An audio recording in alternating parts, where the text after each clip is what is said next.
Hey guys, and welcome to another episode of Behind the Closed Door. And today it's the workshop Creativity and Styling, and in Emmeloord it's okay weather. Okay, so today the workshop Creativity and Styling. Now this is a workshop that I teach together with Nadine. So half of the workshop is taught by Nadine and the other half is taught by me. So what is it all about? It's all about being creative with the stuff that you already have, that is cheap or that you can get very easily. One of the biggest problems in photo shoot is actually being able to tell a story, being able to, well, mesmerize your viewer with an image that really tells something or that conveys a certain mood. So today it's all about doing that, but on a budget. So enjoy today's episode of Behind the Closed Doors. Now, do remember that these videos are just behind the scenes videos. They're filmed with my mobile phone and, well, I'm using the audio, of course, of the phone. So it's not professional quality and it's more meant as a behind the scenes look, although we give a lot of information. If you want the real instructional videos, professionally filmed, multiple angles and way more in depth, check out the link below. You're gonna love it. Okay, let's start.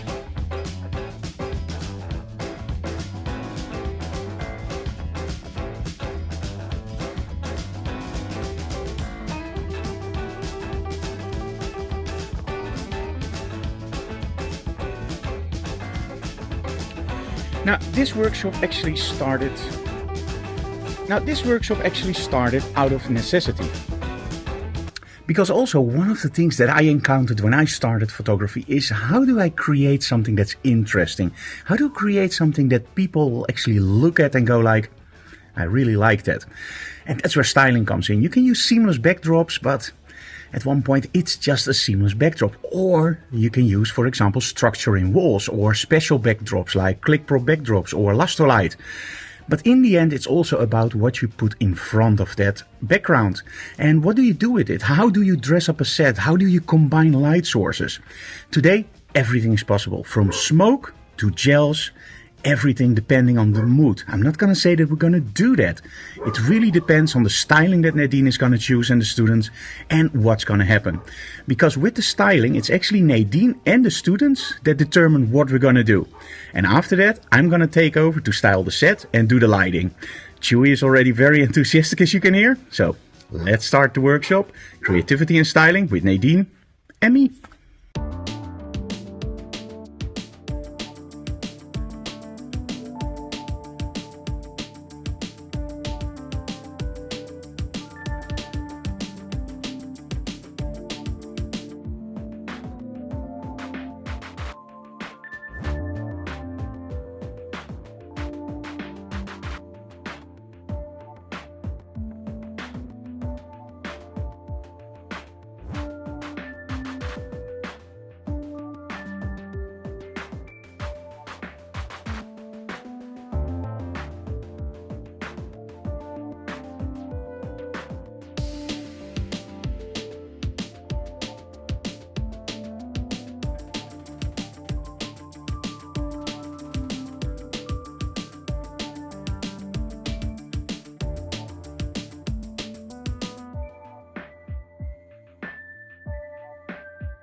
Okay, for set 1.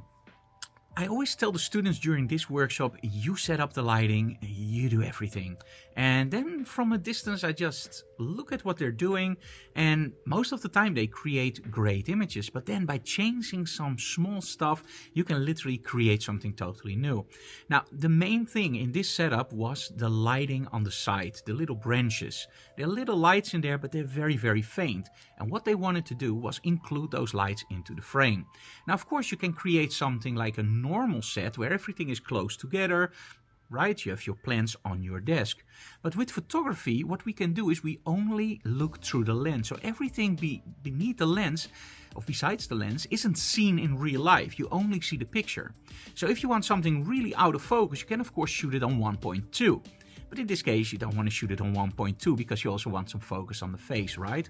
So a very simple trick is just move all those branches towards the photographer and shoot through them. That way they are out of focus, with that nice glimmer effect, and it just works way better. So In this set, it was mainly for me the idea to create a little bit of separation with the backdrop, hence we're using one strobe on the back. We're using one strobe on our model, and we're actually using another strobe in the back with a red gel to backlight those branches to give it a really nice glow. So overall, I really love the output of the result of this image. It is a little bit tricky to set up. What? Hey, if it's difficult to set up, it's fun, right?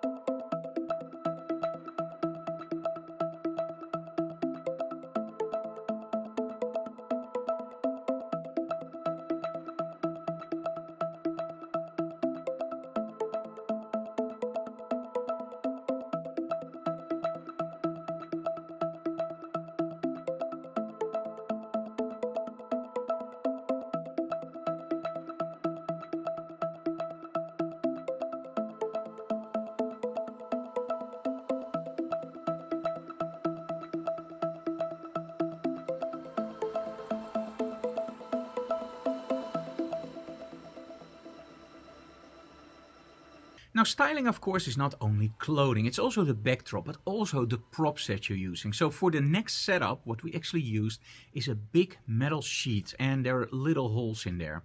Now, those holes, of course, you can use to create little dots on our model, but this isn't really suited for that, for the very simple reason the holes are too tiny and too close to each other. So with this backdrop, we try to create something else. And in this case, we wanted to have a nice pattern there and of course have the light shining through.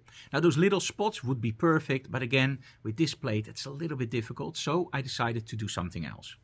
By creating that setup, I can now actually move around my model. So when I'm shooting from, for example, this angle, I'm shooting with that metal sheet and create a little bit more of the patterns of that sheet.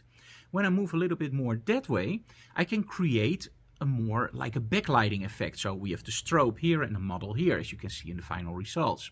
But by moving even further, I can place the light behind our model and then create a really nice blue backdrop. So in other words, you have one setup, and by using 3 different positions, you get 3 totally different looks, but most of all, 3 totally different moods. And that's something that's really important if you work for a client. Instead of just giving them one look, you're actually giving him 3 or 4 or 5, depending on how much you can get out of that one sheet of metal.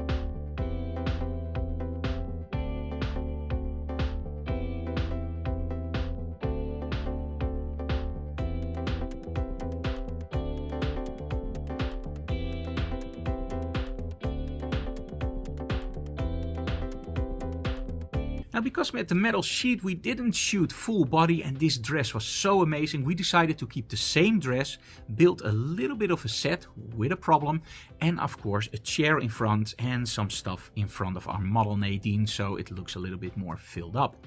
Now, the problem with this backdrop was actually that it's highly reflective. So there's something called the angle of incidence is the angle of reflection, or the other way around. I always mess them up.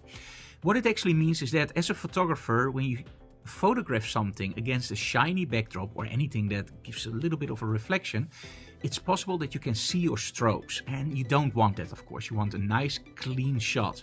So what you have to do is find the angle and the reflection and make sure that you shoot from a different angle than that angle and the reflection. So when you shoot up, you're actually going to see that strobe, but when it goes like this and you're shooting from this angle, I hope that makes sense, you don't see the reflection of the strobe. So this backdrop is really difficult to photograph, and there's actually only 1 or 2 positions where you can literally play with this.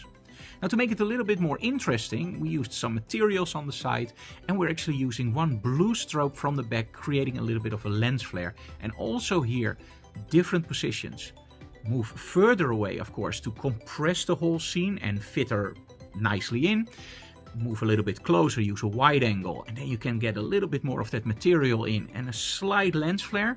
Now move all the way to the side and use the wide angle, and now you have the strobe in the image, you have the lens flare, you have a nice distorted image, and it just looks very nice from all three locations. And again, you give your client more than one option and they love you for it. Now, of course, you might think, hey, I don't want wide angles for portraits because they distort like crazy. And for a portrait, I absolutely agree.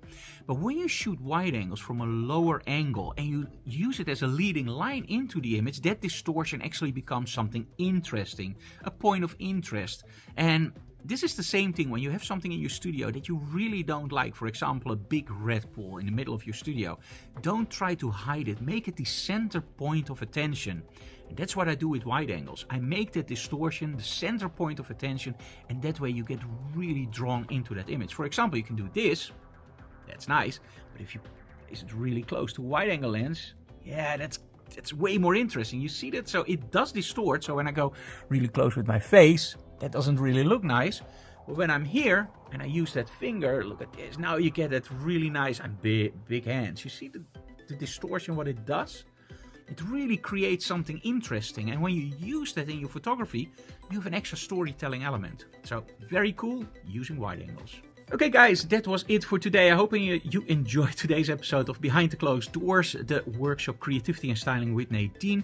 If you like what we do make sure that you also check out our full-length tutorials. Those are filmed with professional cameras, different angles, they go way more in depth, and you also get to see the whole retouching process. It's a totally different experience. This is more behind the scenes and having a little bit of fun and sharing information.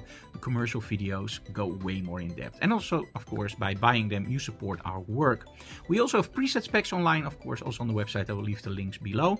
But most of all, I would ask you guys to tell other people about our channel so we can grow.